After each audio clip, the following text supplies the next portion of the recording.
अध्याय 3 कर्मयोग। अर्जुन ने कहा, हे जनार्दन, हे केशव, यदि आप बुद्धि को सकाम कर्म से श्रेष्ठ समझते हैं तो फिर आप मुझे इस घोर युद्ध में क्यों लगाना चाहते हैं? आपके व्यामिश्रित उपदेशों से मेरी बुद्धि मोहित हो रही है, अतः कृपा करके निश्चय पूर्वक मुझे बताएं कि इनमें से मेरे लिए सर्वाधिक श्रेयस्कर क्या होगा। श्री भगवान ने कहा, हे निष्पाप अर्जुन, मैं पहले ही बता चुका हूं कि आत्म साक्षात्कार का प्रयत्न करने वाले दो प्रकार के पुरुष होते हैं।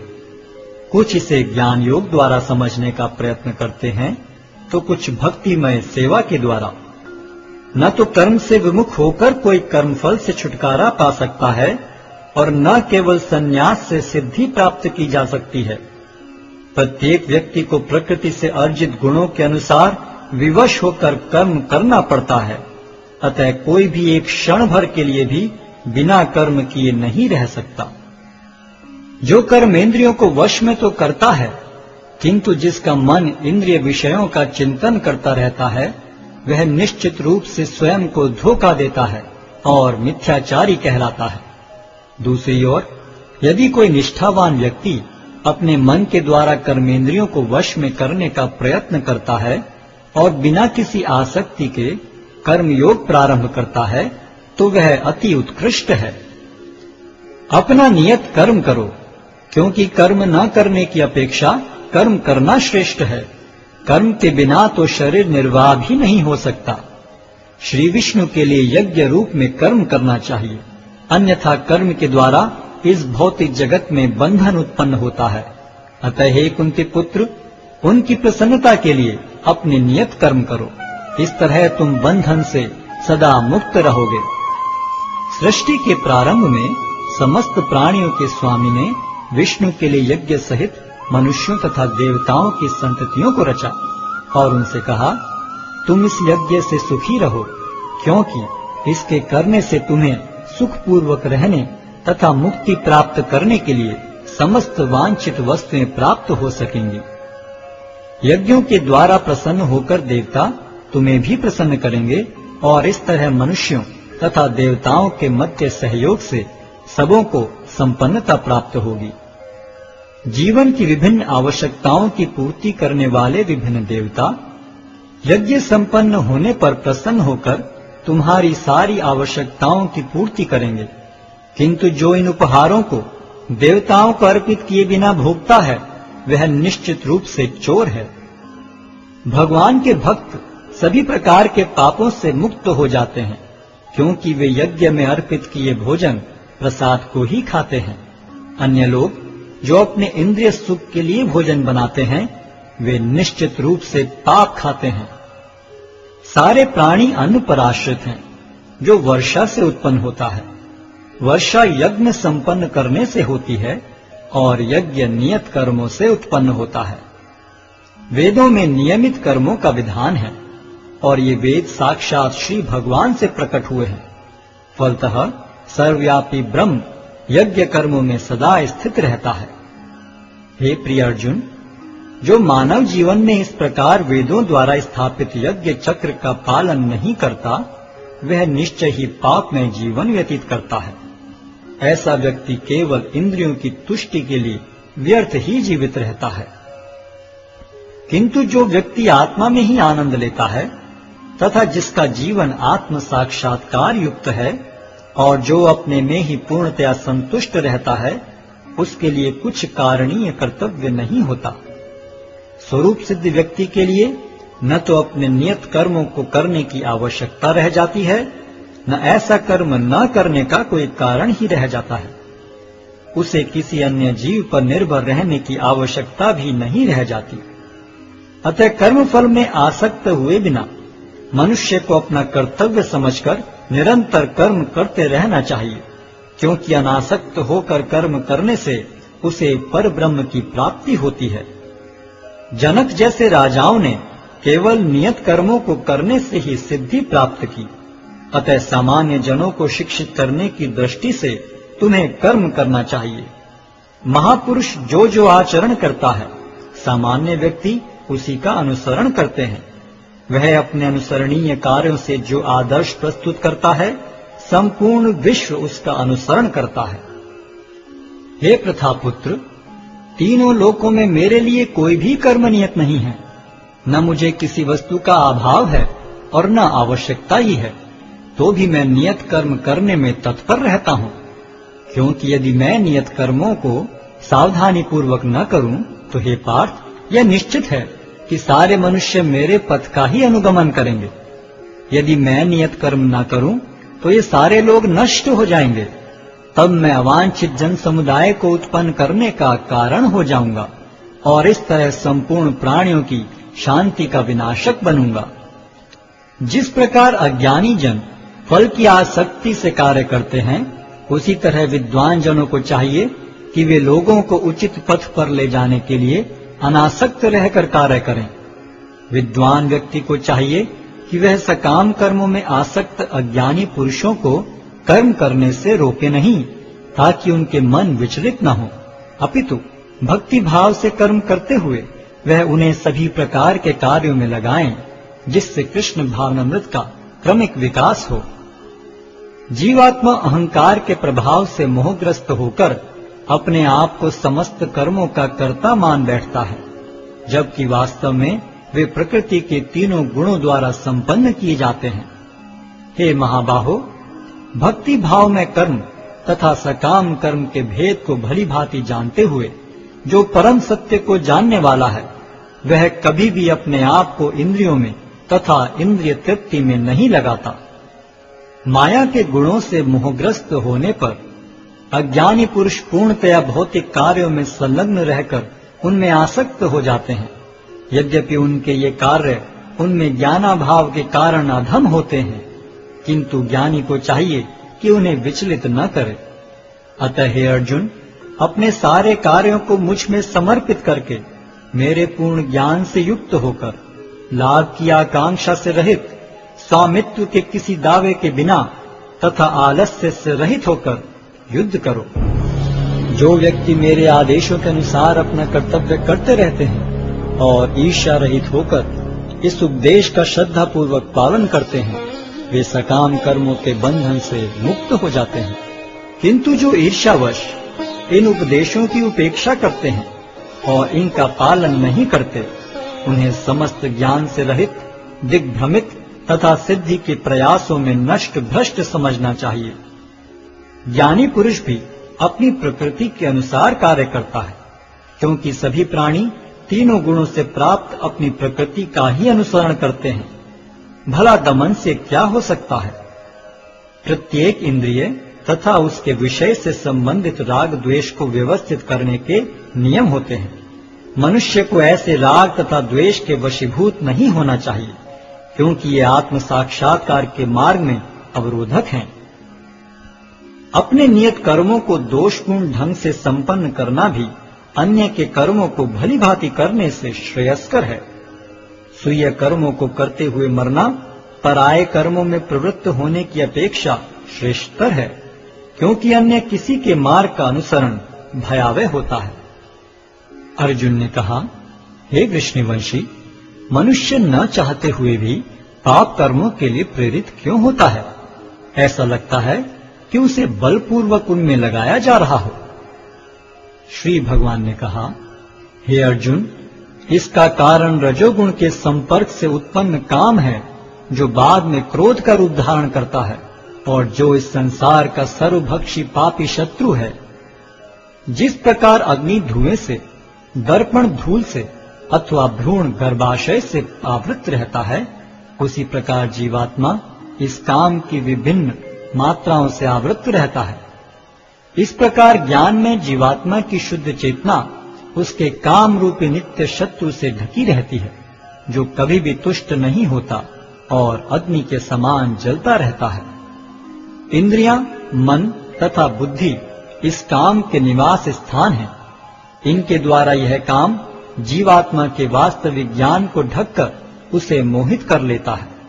इसलिए हे भरतवंशियों में श्रेष्ठ अर्जुन, प्रारंभ में ही इंद्रियों को वश में करके इस पाप के महान प्रतीक काम का दमन करो और ज्ञान तथा आत्म साक्षात्कार के इस विनाशकर्ता का वध करो। कर्मेंद्रियां जड़ पदार्थों की अपेक्षा श्रेष्ठ हैं।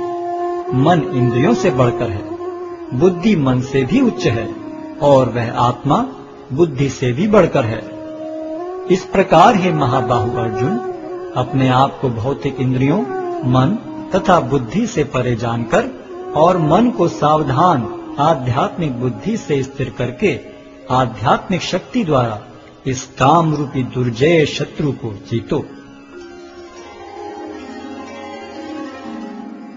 अध्याय 4 दिव्य ज्ञान। भगवान श्री कृष्ण ने कहा, मैंने इस अमर योग विद्या का उपदेश सूर्यदेव विवस्वान को दिया, और विवस्वान ने मनुष्यों के पिता मनु को उपदेश दिया, और मनु ने इसका उपदेश इक्ष्वाकु को दिया।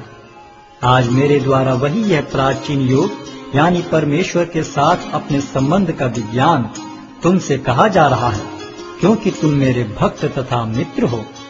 अतः तुम इस विज्ञान के दिव्य रहस्य को समझ सकते हो। इस प्रकार यह परम विज्ञान गुरु परंपरा द्वारा प्राप्त किया गया, और राज ऋषियों ने इसी विधि से इसे समझा, किंतु कालक्रम में यह परंपरा छिन्न हो गई। अतः यह विज्ञान यथारूप में लुप्त हो गया लगता है। अर्जुन ने कहा, सूर्यदेव विवस्वान आपसे पहले हो चुके हैं, तो फिर मैं कैसे समझूं कि प्रारंभ में भी आपने उन्हें इस विद्या का उपदेश दिया था? श्री भगवान ने कहा, तुम्हारे तथा मेरे अनेकानेक जन्म हो चुके हैं। मुझे तो उन सब का स्मरण है, किंतु हे परम तप, तुम्हें उनका स्मरण नहीं रह सकता है। यद्यपि मैं अजन्मा तथा विनाशी हूँ, और यद्यपि मैं समस्त जीवों का स्वामी हूँ, तो भी प्रत्येक युग में मैं अपने आदि दिव्य रूप में प्रकट होता हूँ। हे भरतवंशी, जब भी और जहाँ भी धर्म का पतन होता है और अधर्म की प्रधानता होने लगती है, तब तब मैं अवतार लेता हूँ। भक्तों का उद्धार करने, दुष्टों का विनाश करने तथा धर्म की फिर से स्थापना करने के लिए मैं हर युग में प्रकट होता हूँ। हे अर्जुन, जो मेरे आविर्भाव तथा कर्मों की दिव्य प्रकृति को जानता है, वह इस शरीर को छोड़ने पर इस भौतिक संसार में पुनः जन्म नहीं लेता, अपितु मेरे सनातन धाम को प्राप्त होता है। आसक्ति, भय तथा क्रोध से मुक्त होकर मुझ में पूर्णतया तन्मय होकर और मेरी शरण में आकर बहुत से व्यक्ति भूतकाल में मेरे ज्ञान से पवित्र हो चुके हैं। इस प्रकार से उन सबों ने मेरे प्रति दिव्य प्रेम को प्राप्त किया है। जिस भाव से सारे लोग मेरी शरण ग्रहण करते हैं, उसी के अनुरूप मैं उन्हें फल देता हूँ। हे पार्थ, प्रत्येक व्यक्ति सभी प्रकार से मेरे पथ का अनुगमन करता है। इस संसार में मनुष्य सकाम कर्मों में सिद्धि चाहते हैं, फलस्वरूप वे देवताओं की पूजा करते हैं। निस्संदेह संसार में मनुष्य को सकाम कर्म का फल शीघ्र प्राप्त होता है। प्रकृति के तीनों गुणों और उनसे संबद्ध कर्म के अनुसार मेरे द्वारा मानव समाज के 4 विभाग रचे गए। यद्यपि मैं इस व्यवस्था का सृष्टा हूँ, किंतु तुम यह जान लो कि मैं इतने पर भी अव्यय अकर्ता हूँ। मुझ पर किसी कर्म का प्रभाव नहीं पड़ता, न ही मैं कर्म फल की कामना करता हूँ। जो मेरे संबंध में सत्य को जानता है, वह भी कर्मों के फल के पाश में नहीं बंधता। प्राचीन काल में समस्त मुक्त आत्माओं ने मेरी दिव्य प्रकृति को जान करके ही कर्म किया। अतः तुम्हें चाहिए कि उनके पद चिन्हों का अनुसरण करते हुए अपने कर्तव्य का पालन करो। कर्म क्या है और अकर्म क्या है, इसे निश्चित करने में बुद्धिमान व्यक्ति भी मोहग्रस्त हो जाते हैं। अतः मैं तुमको बताऊंगा कि कर्म क्या है, जिसे जानकर तुम सारे अशुभ से मुक्त हो सकोगे। कर्म की बारीकियों को समझना अत्यंत कठिन है। अतः मनुष्य को चाहिए कि वह यह ठीक से जाने कि कर्म क्या है, विकर्म क्या है और अकर्म क्या है। जो मनुष्य कर्म में अकर्म और अकर्म में कर्म देखता है, वह सभी मनुष्यों में बुद्धिमान है और सब प्रकार के कर्मों में प्रवृत्त रहकर भी दिव्य स्थिति में रहता है। जिस व्यक्ति का प्रत्येक प्रयास इंद्रिय तृप्ति की कामना से रहित होता है, उसे पूर्ण ज्ञानी समझा जाता है। उसे ही साधु पुरुष ऐसा करता कहते हैं जिसने पूर्ण ज्ञान की अग्नि से कर्म फलों को भस्मसात कर दिया है। अपने कर्म फलों की सारी आसक्ति को त्याग कर सदैव संतुष्ट तथा स्वतंत्र रहकर वह सभी प्रकार के कार्यों में व्यस्त रहकर भी कोई सकाम कर्म नहीं करता। ऐसा ज्ञानी पुरुष पूर्ण रूप से संयमित मन तथा बुद्धि से कार्य करता है, अपनी संपत्ति के सारे स्वामित्व को त्याग देता है और केवल शरीर निर्वाह के लिए कर्म करता है। इस तरह कार्य करता हुआ वह पाप रूपी फलों से प्रभावित नहीं होता है। जो स्वतः होने वाले लाभ से संतुष्ट रहता है, जो द्वंद्व से मुक्त है और ईर्ष्या नहीं करता, जो सफलता तथा असफलता दोनों में स्थिर रहता है, वह कर्म करता हुआ भी कभी बंधता नहीं।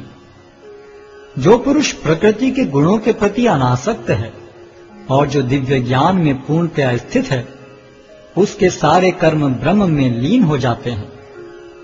जो व्यक्ति कृष्ण भावनामृत में पूर्णतया लीन रहता है, उसे अपने आध्यात्मिक कर्मों के योगदान के कारण अवश्य ही भगवत धाम की प्राप्ति होती है, क्योंकि उसमें हवन आध्यात्मिक होता है और हवि भी आध्यात्मिक होती है। कुछ योगी विभिन्न प्रकार के यज्ञों द्वारा देवताओं की भली भांति पूजा करते हैं और कुछ परब्रह्म रूपी अग्नि में आहुति डालते हैं। इनमें से कुछ विशुद्ध ब्रह्मचारी श्रवणादि क्रियाओं तथा इंद्रियों को मन के नियंत्रण रूपी अग्नि में स्वाहा कर देते हैं, तो दूसरे लोग इंद्रिय विषयों को इंद्रियों की अग्नि में स्वाहा कर देते हैं। दूसरे जो मन तथा इंद्रियों को वश में करके आत्म साक्षात्कार करना चाहते हैं, संपूर्ण इंद्रियों तथा प्राण वायु के कार्यों को संयमित मन रूपी अग्नि में आहुति कर देते हैं।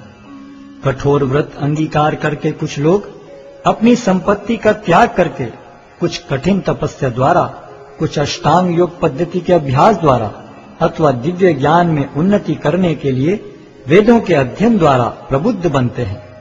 अन्य लोग भी हैं जो समाधि में रहने के लिए श्वास को रोके रहते हैं।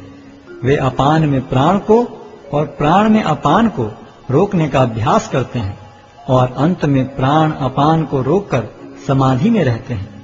अन्य योगी कम भोजन करके प्राण की प्राण में ही आहुति देते हैं। ये सभी यज्ञ करने वाले यज्ञों का अर्थ जानने के कारण पाप कर्मों से मुक्त हो जाते हैं और यज्ञों के फल रूपी अमृत को चखकर परम दिव्य आकाश की ओर बढ़ते जाते हैं। हे कुरुश्रेष्ठ, जब यज्ञ के बिना मनुष्य इस लोक में या तो इस जीवन में ही सुखपूर्वक नहीं रह सकता, तो फिर अगले जन्म में कैसे रह सकेगा? ये विभिन्न प्रकार के यज्ञ वेद सम्मत हैं और ये सभी विभिन्न प्रकार के कर्मों से उत्पन्न हैं। इन्हें इस रूप में जानने पर तुम मुक्त हो जाओगे। हे परम तप, द्रव्य यज्ञ से ज्ञान यज्ञ श्रेष्ठ है। हे पार्थ, अंततो गत्वा सारे कर्म यज्ञों का अवसान दिव्य ज्ञान में होता है। तुम गुरु के पास जाकर सत्य को जानने का प्रयास करो, उनसे विनीत होकर जिज्ञासा करो और उनकी सेवा करो। स्वरूप सिद्ध व्यक्ति तुम्हें ज्ञान प्रदान कर सकते हैं, क्योंकि उन्होंने सत्य का दर्शन किया है। स्वरूप सिद्ध व्यक्ति से वास्तविक ज्ञान प्राप्त कर चुकने पर तुम पुनः कभी ऐसे मोह को प्राप्त नहीं होगे, क्योंकि इस ज्ञान के द्वारा तुम देख सकोगे कि सभी जीव परमात्मा के अंश स्वरूप हैं, अर्थात वे सब मेरे हैं। यदि तुम्हें समस्त पापियों में भी सर्वाधिक पापी समझा जाए, तो भी तुम दिव्य ज्ञान रूपी नाव में स्थित होकर दुख सागर को पार करने में समर्थ होगे। जैसे प्रज्वलित अग्नि ईंधन को भस्म कर देती है, उसी तरह हे अर्जुन, ज्ञान रूपी अग्नि भौतिक कर्मों के समस्त फलों को जला डालती है। इस संसार में दिव्य ज्ञान के समान कुछ भी उदात्त तथा शुद्ध नहीं है। ऐसा ज्ञान समस्त योग का परिपक्व फल है। जो व्यक्ति भक्ति में सिद्ध हो जाता है, वह यथा समय अपने अंतर में इस ज्ञान का आस्वादन करता है। जो श्रद्धालु दिव्य ज्ञान में समर्पित हैं और जिसने इंद्रियों को वश में कर लिया है, वह इस ज्ञान को प्राप्त करने का अधिकारी है और इसे प्राप्त करते ही वह तुरंत आध्यात्मिक शांति को प्राप्त होता है। किंतु जो अज्ञानी तथा श्रद्धा विहीन व्यक्ति शास्त्रों में संदेह करते हैं, वे भगवत भावनामृत नहीं प्राप्त करते, अपितु नीचे गिर जाते हैं। संशयात्मा के लिए न तो इस लोक में न ही परलोक में कोई सुख है। जो व्यक्ति अपने कर्म फलों का परित्याग करते हुए भक्ति करता है और जिसके संशय दिव्य ज्ञान द्वारा विनष्ट हो चुके हैं, वही वास्तव में आत्मपरायण है। हे धनंजय, वह कर्मों के बंधन से नहीं बंधता। अतएव तुम्हारे हृदय में अज्ञान के कारण जो संशय उठे हैं, उन्हें ज्ञान रूपी शस्त्र से काट डालो। हे भारत, तुम योग से समन्वित होकर खड़े हो और युद्ध करो।